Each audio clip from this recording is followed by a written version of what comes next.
What's up, everybody? Welcome back to another highly combustible reaction. We're going to be jumping into something kind of cool. The next one on our Netherlands journey. The films of Ernest Kleinberg, The Netherlands. Struggle for land. You asked for it. I'm definitely here with it. Shout out to Yolanda. Much love. I definitely appreciate the request. Anything new that we get to learn about anywhere, obviously we're pretty deep into the Netherlands stuff, so anything new that we can learn from there is something that we always want. Definitely get over, show Rodrick Kleinberg some love on his channel. We're already subbed up, we've already smashed the like button. Let's see what we got. Let's roll. Are we gonna need subtitles? No.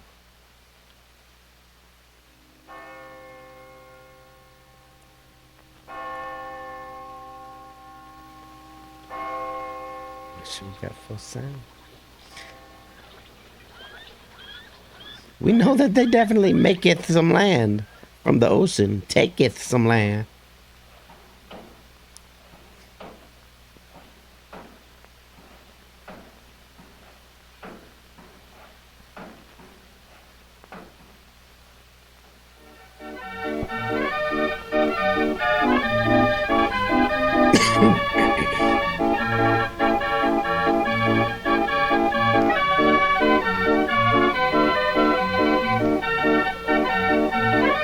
That windmill is hauling ass. Windmills, quaint old towns,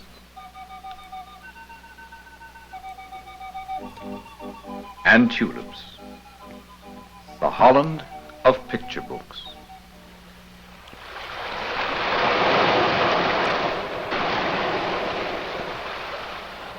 I know another Holland. My name is Bakker, Sam Bakker, engineer with the Netherlands Water Ministry. My job to fight the sea, to protect the old land, and to make new land. As my father did, as my son will do. Look at our country, a small flat shelf on the northwestern edge of Europe, a quarter the size of the state of New York, 13,000 square miles, of which 3,000 are inland waterways, the delta of the Maas, the Scheldt, and the mighty Rhine.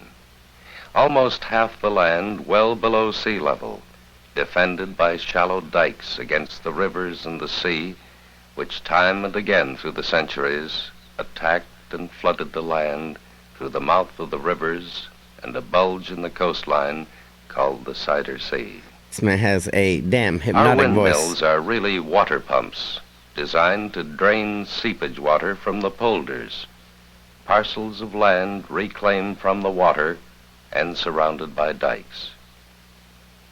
There were some small elevated mounds and islands in what is now Polderland, where at the warning boom of the flood cannon, the people took refuge and huddled until the flood had That's subsided. crazy. I would not But want to hear time the and cannon again, boom. Up into recent years, the sea would break through with sudden fury. Aided by rain-swollen rivers, it would rip through the dikes we had built with such care, destroying homes, devastating whole villages, and forcing the inhabitants to flee for their lives. But did they flee forever? No. The Netherlands fought back against the water and won. How And savage forcing is the that? inhabitants to flee for their lives.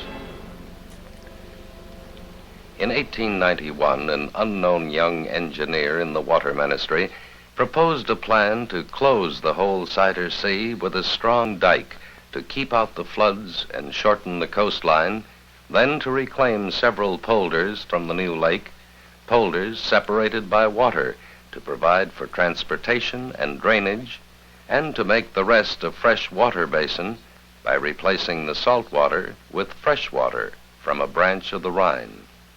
But it took many years and another great flood before the plan became reality. Cornelius Lely, its designer, was 63 and Minister of Water. This when was the project way was back signed into when, law. before even today's technology. 14 Like, years come on. later, after much delay and preparation, and 3 years after Lely's death, the 20-mile-long closing dike first step of the project was completed. The Cider Sea was now an inland lake called IJsselmeer. The massive dike, 300 feet thick and 22 feet above maximum sea level, ended the threat of floods for the region, but it also deprived the Cider Sea fishermen of their main source of income, the herring fishing grounds in the open North Sea. Ooh. Many of the younger men left their villages to find jobs with other fisheries. Some hired out on the herring fleet that leaves the port of Scheveningen near The Hague every spring to fish in northern waters. Fishing had been their family's life for generations. It was their life too. But many others went to work for the Cider Sea Reclamation Project when it started. They would help us make new land. The dredges were already at work. The first big polder, a smaller one, had been completed with the closing dike, would be 120,000 acres. We Dutch have many centuries' experience in dike building, and the methods and materials our ancestors used still serve us well. In the Biesbosch, the muddy delta land of the Rhine, where the water rises and falls with the tides, willow and bulrush grow in abundance. A different variety of reeds is cut and collected from the banks of canals. We don't just make the dike with reeds. All these are stacked to be used for the making of mattresses, an important part of dike work. To make a new polder, we first had to construct a dike around the planned area and then pump out the water. But as the muddy sea bottom was much too soft to hold a dike, it had to be dredged out, a long, tedious process. Yeah, what are you going to do with all that soil? Go dump it somewhere else?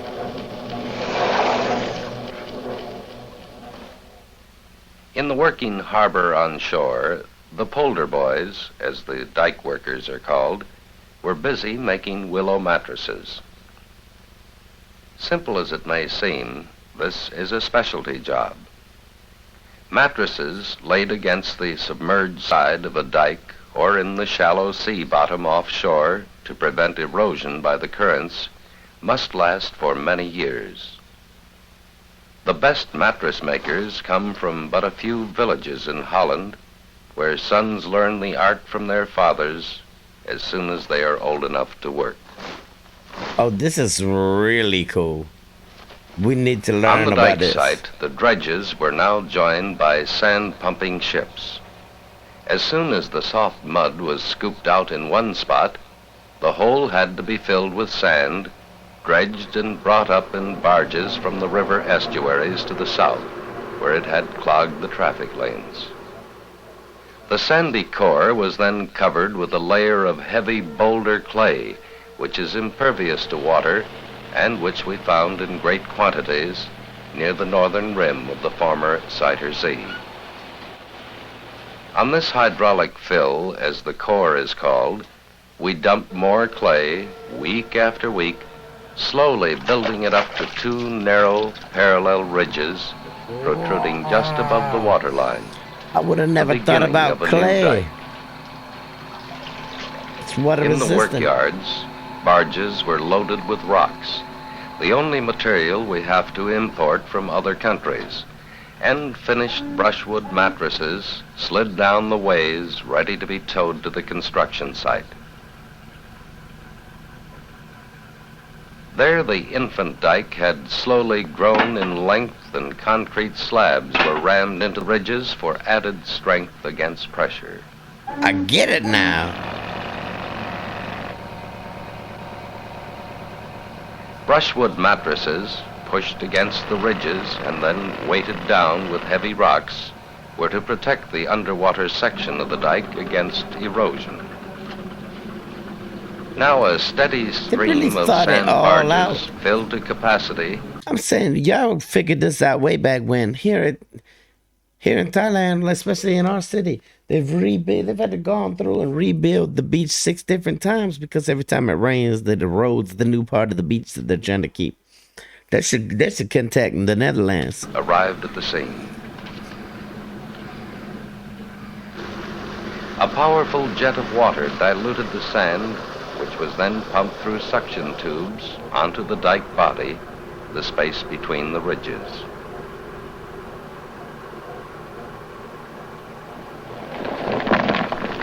Sand into the center, mattresses and rocks against the sides. Slowly, a dike section took shape. When the sand fill was completed, the profile was built up with clay and then topped with dry dirt.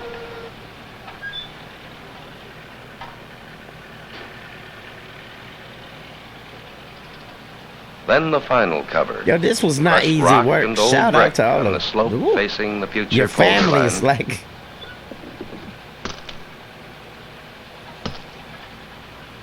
Imported granite blocks toward the sea.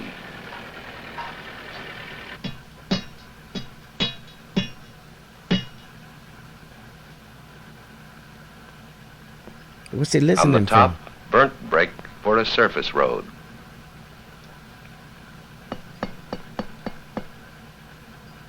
This is how the encircling dike was completed. That is Foot a by lot foot. of damn manual labor. Section Hard after work. section. More than 40 miles of it. It had taken 4 years. It would take 2 more to drain the polder. The emerging land, seeded with marine grasses to speed up the drying, was soon populated with great flocks of water birds who darkened the sky with their flights.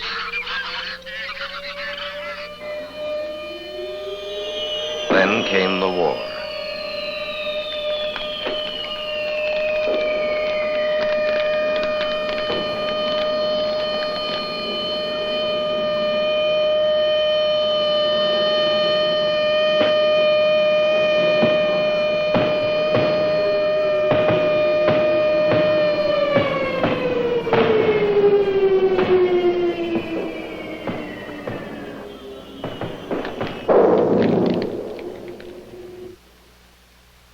In its wake, it left cities and villages reduced to rubble.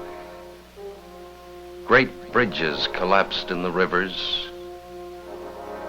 Look at this. This tells you the perseverance of a country, though. This tells you like how strong the country's heart is. We build something, the water take it away. Then we build something so that the water can't take it away.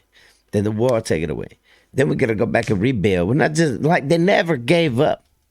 They never say, you know what, screw it, we've been through too much. Like, it was always something like, hey, all right, who's the next innovator that's gonna figure out how to solve this problem so that we don't have it anymore? Like, we've just learned an incredible amount of an incredible amount of people that did a lot of really fucking incredible things to make this happen. Like, Much of the land flooded, especially in the south. crazy. Dikes had been blown up by friend and foe alike, by the enemy to deny us the use of our land, by our allies to stop the invader. There was much destruction, Jesus, to say the but least. there was no despair. We set out to salvage what was possible. See? And carried on as Okay, best we they could blew up the through city. the difficult Find what we years can of use. Let's recovery. rebuild. Luckily, most of the Cider Sea works had escaped destruction. Pumping on a reduced scale had quietly been continued, and the big new polder had fallen dry. In 2 more years, it would be under cultivation. It was time for us engineers to move on with our plans. From the houseboats we lived in with our families, we could see the long lines of brushwood stacks against the horizon. On the new polder, to be still larger than the previous one, we planned to build a city named Lelystad, or Lely City, in honor of the originator of the project. After plotting and mapping the new polder in detail, with drainage ditches, canals, and pump works, we had staked it out in the shallow sea.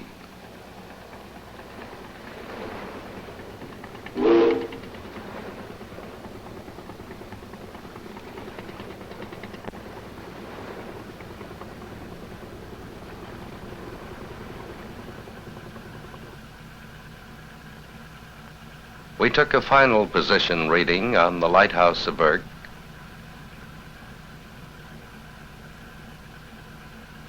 on the town of Marken,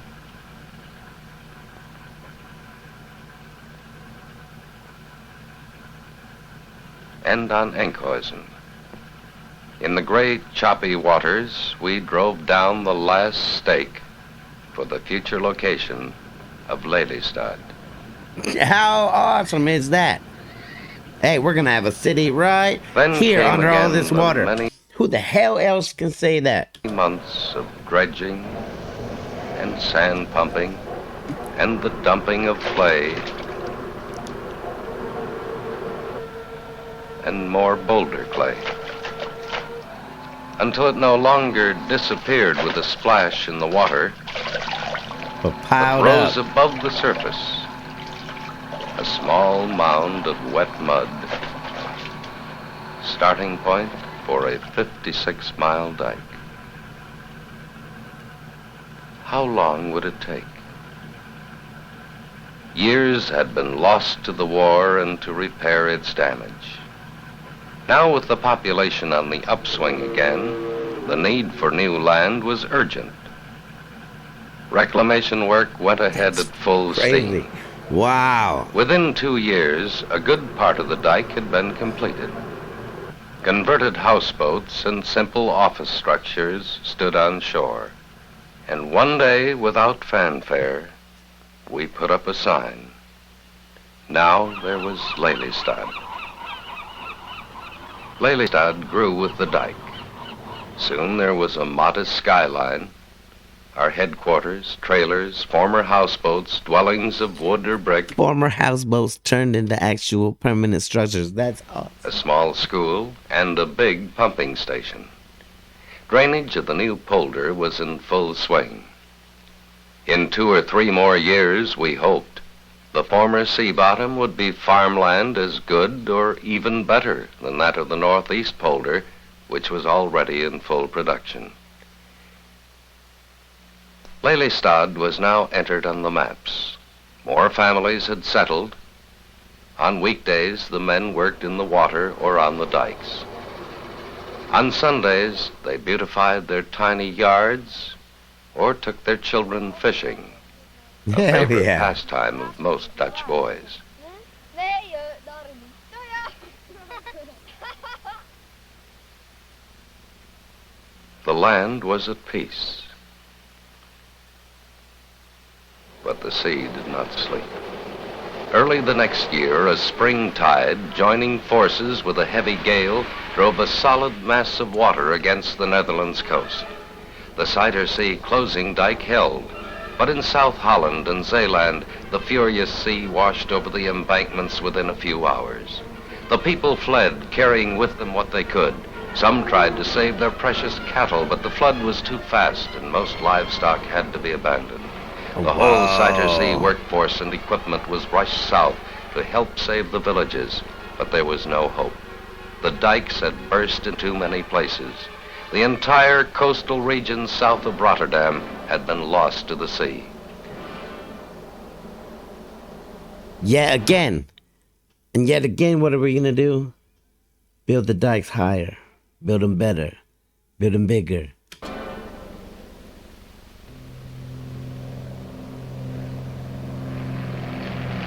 We threw everything we could into rescue operations. But in the first terrible night, 2,000 men, women, and children had perished. And 300,000 people had lost all they had. Wow. It was war all over again. war with our oldest enemy. Poseidon.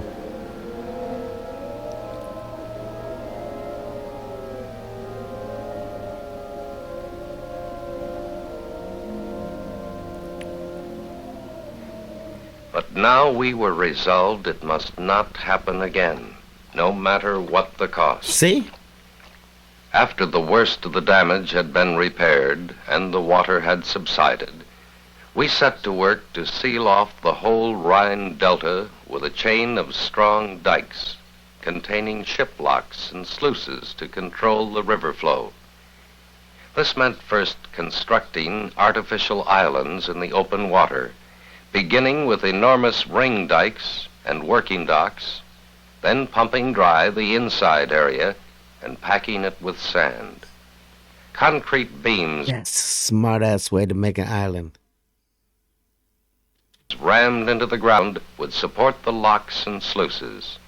Closing dikes would then be extended to the neighboring islands, and the whole structure topped with a 3-lane highway. Finally, the ring dike would be dredged away again, leaving the completed job. It was extremely difficult diking against the flow of the river and the tides of the sea, but within 1 year, the first embankment was up and a cement mixing plant had been moved to the base. Holy shit. Within 18 1 months year. later, the whole pit, a mile long and 1/3 of a mile wide, was dry, and scores of pile drivers began their work, smoking and snorting and hissing steam. That's a lot big ass 22,000 concrete pillar. piles, many 80 feet long, on this first island alone, to support 17 sluices with their steel gates and surface road on top. 80-foot long piece of stone. How long would the That's a whole mountain. project take? The Netherlands does have mountains. They're just under the dikes.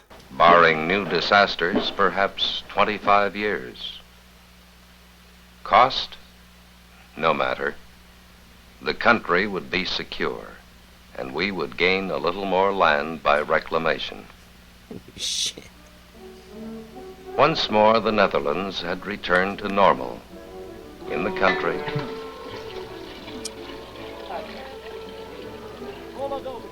in the towns. Ja, het is verkoop hoor. Ik heb de hele morgen 65 gemaakt, want de wat is afgelopen. Ik heb nog een paar keer gekocht.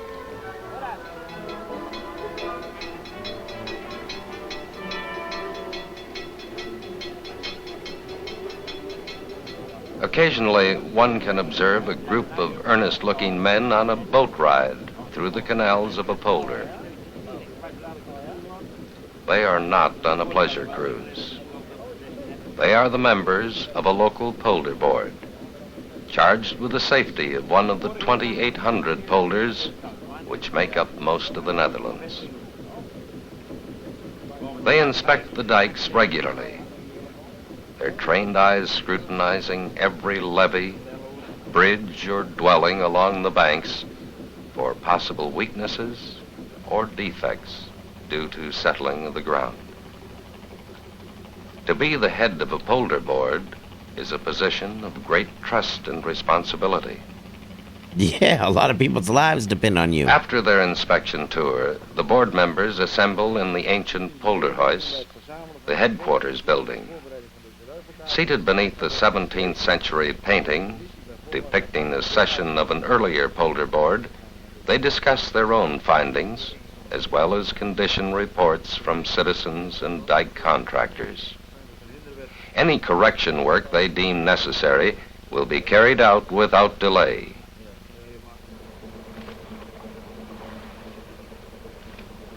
After the end of the emergency, we of the Cider Sea Force had returned to our task. We were far behind schedule. One war and one flood behind. No kidding. Dike My God. construction for the final polders now proceeded simultaneously on different parts of the project. Simple machines now help the polder boys speed up the bundling of reeds, but all the rest of mattress making had to be by hand as always.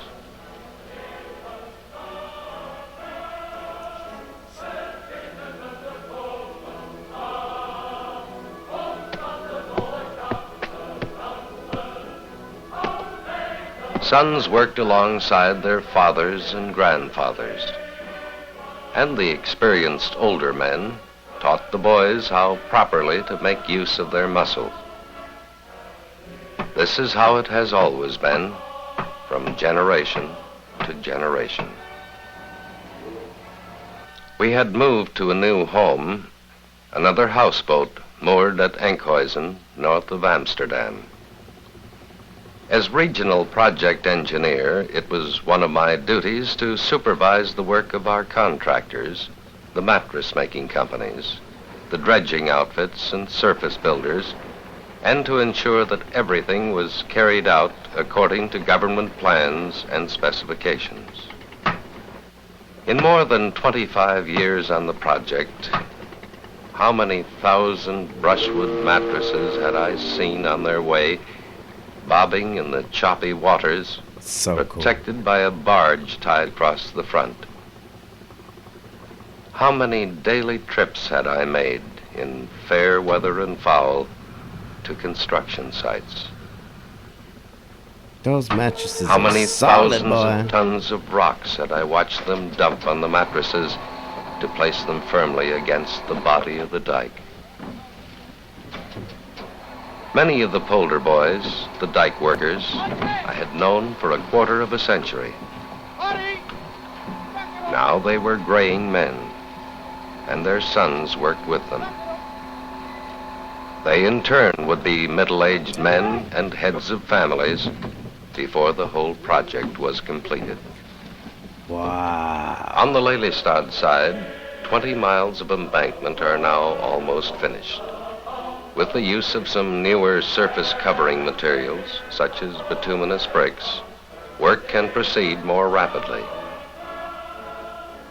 As soon as the dike road is paved and the inlet channel bridged, there will be a direct link between Lelystad and Amsterdam. First part of a highway net that will cover a whole new province of the Netherlands, wrested from the sea. And Lelystad will be its capital. New Lelystad, that is, under construction a little farther inland, where there is more room to expand to 20,000, later to 100,000, a planned, spacious city like Emmeloord in the northeast polder. The Netherlands are crowded. Many thousands have returned from former colonies. The population, already nearly 1,000 to the square mile, is increasing rapidly. In the old land, cities are reaching the limits of their growth, competing for space with industry. In the new land, they can be planned for future needs, with industrial parks and residential districts far enough apart, laid out around a civic center. Cities supported by 500,000 acres of rich new polder land. Our own land instead of colonies. Land we have made from the sea. We Dutch love the outdoors. Yes, you On do. Sundays, you'll find us on the road, on scooters, bikes, on foot, exploring our country, remembering its past, enjoying its hard-won beauty. Wow.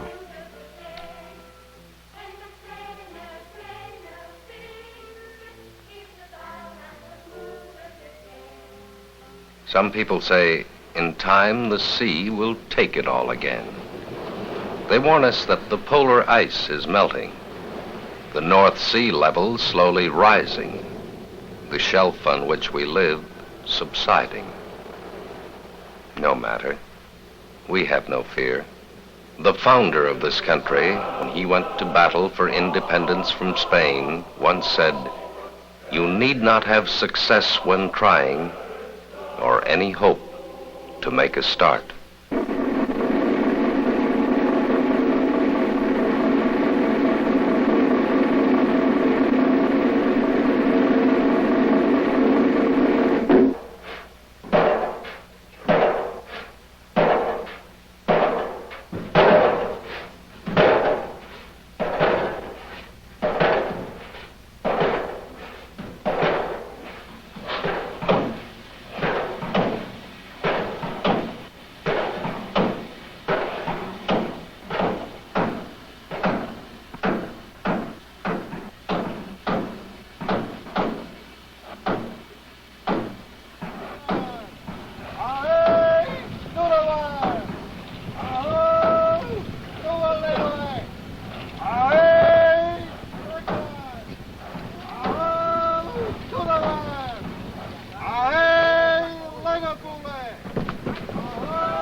Yo, how sick is that?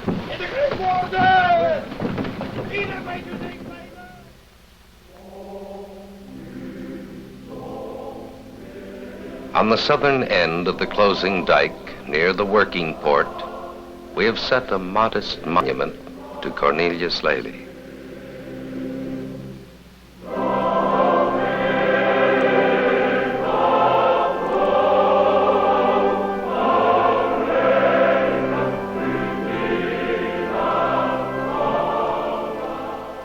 In our little museum in Lelystad, beneath the royal emblem, is an inscription which reads, "In this new land the ground is laid for healthy future generations." Yes, it was too. I'm saying this might have been one of the coolest documentaries about the Netherlands that we have seen thus far on the channel. Like, it gives you a whole new kind of respect for what the country has been through. Even though we've learned a lot along the way, we've seen the golden age, and we've kind of looked at it that way.